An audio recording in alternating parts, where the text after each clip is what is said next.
So this final video looks at key places, and this is going to bring together everything we've covered so far. So again, on your app, you'll find key places, and again, the three main headings. So a lot of these should be fairly self-explanatory at this point now, but we're going to run through them. Certainly in winter, it's so easy to just go, oh yeah, we know that, we've covered it, and you might miss something, which can be very dangerous. In winter, it's really trying to kill you. So don't ignore anything that could help you out.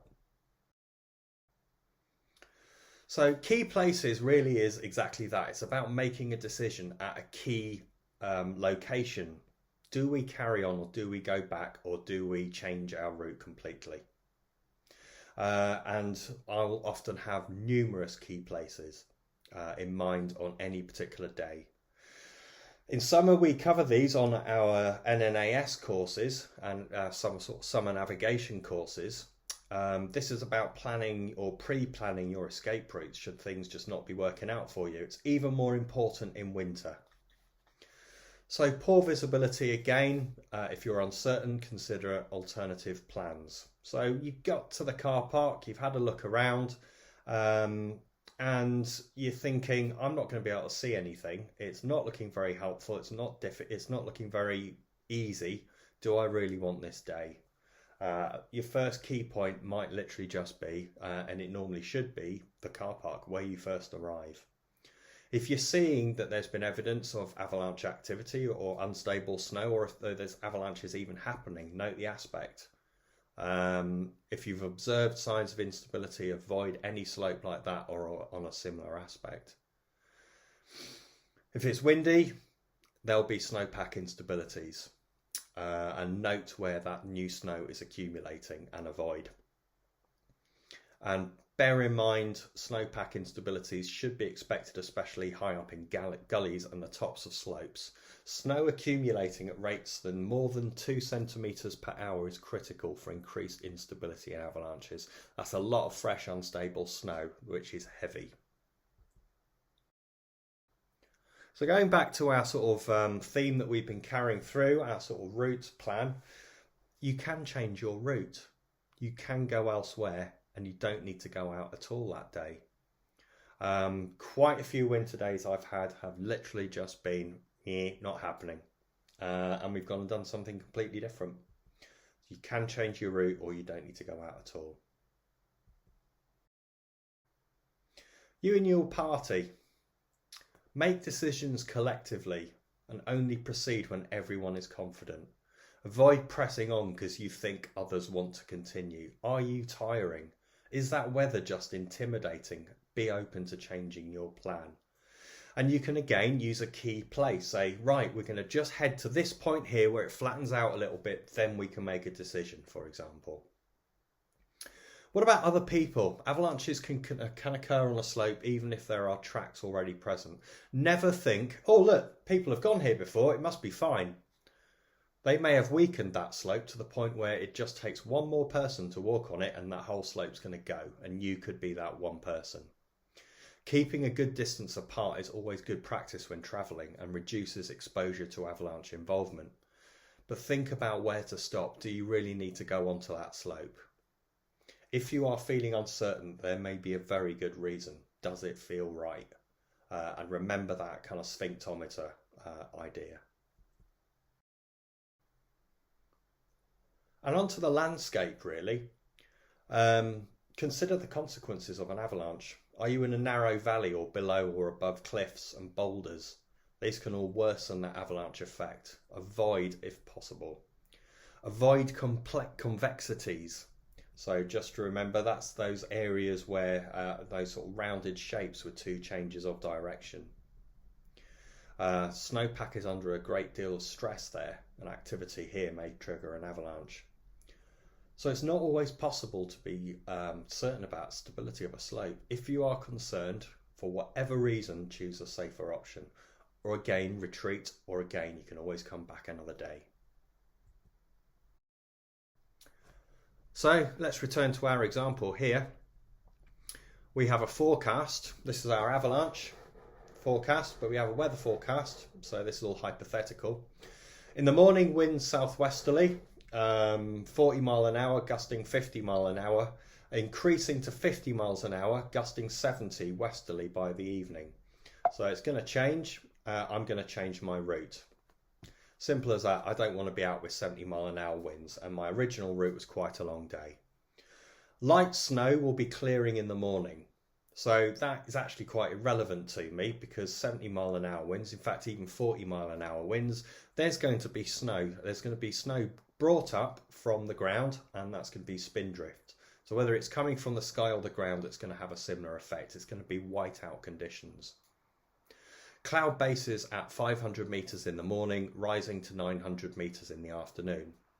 Well, again, it's going to be pretty grim, even at the car park. I'm not going to be able to see anything. The ski centre car park's just over 600 metres. And the temperature is going to be -1 at 900 metres in the morning. Freezing levels will rise above the summits by the evening. So we're going to have an unstable snowpack as the day goes on. So that wind's going to change westerly. So which direction am I going to choose? It doesn't really matter. But I think, this is just me personal preference, if I'm still going to go for this route, despite that weather forecast, bearing in mind that 70 mile an hour, 50 to 70 mile an hour winds from the west could come in early. So I need some key decision places, and my first one is that car park. So I can't probably see anything even at the car park. It will be blowing snow in my faces. It will be goggles on from the word go. Do I really still feel like doing it? Well, you know, you never know. So I might then head up to an area just to the top of one of these ski toes. Whether I see it or not, I don't know. But it's a nice little spot to stop at, and I can just basically gauge how are things going. This is also happens to be that 900 metre line. So here is where I'm starting to enter the more serious terrain, if you like.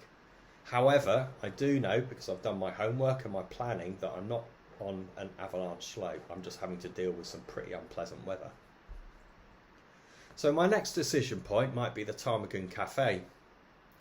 So I can get a little bit of shelter behind some of the walls there. You know, it's a nice sturdy building, and I can have a little bit of a breather, have some food, have a bit of drink, and go, do I want to carry on up to Cairngorm?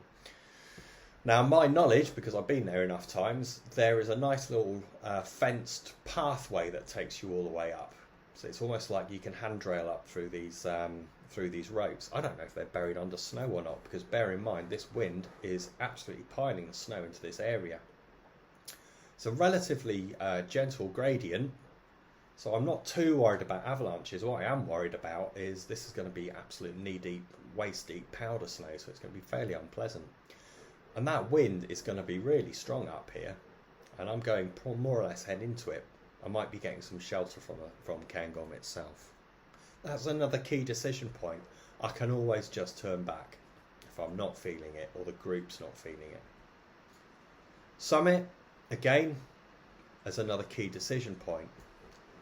So if this wind's swinging round, I don't really want to be walking straight into 70 mile an hour gusts. I could just backtrack. However, this is actually quite easy navigation to make down to the 1141.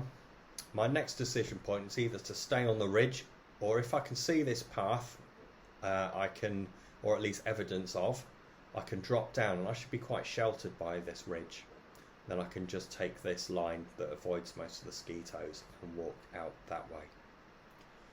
So these are key decision places, key decision points, and it's always well worth it also as part of your planning to work out where are they going to be.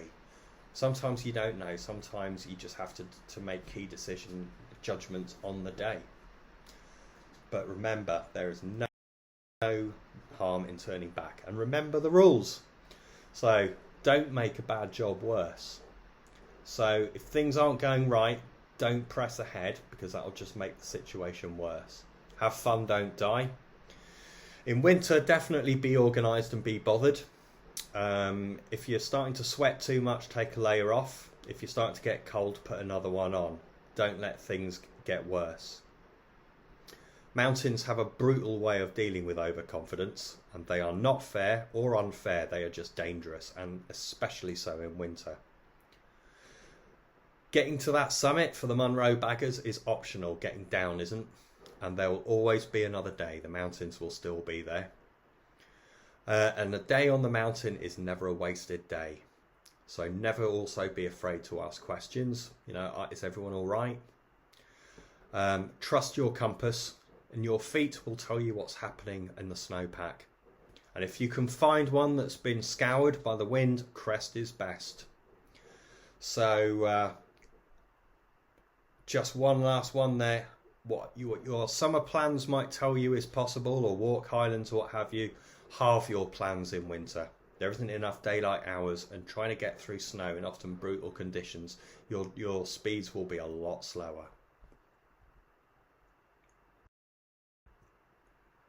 So let's just remind ourselves, after all that doom and gloom, winter can be absolutely spectacular. And it's days like this that we live for. Even so, still really keeping an eye on that avalanche forecast.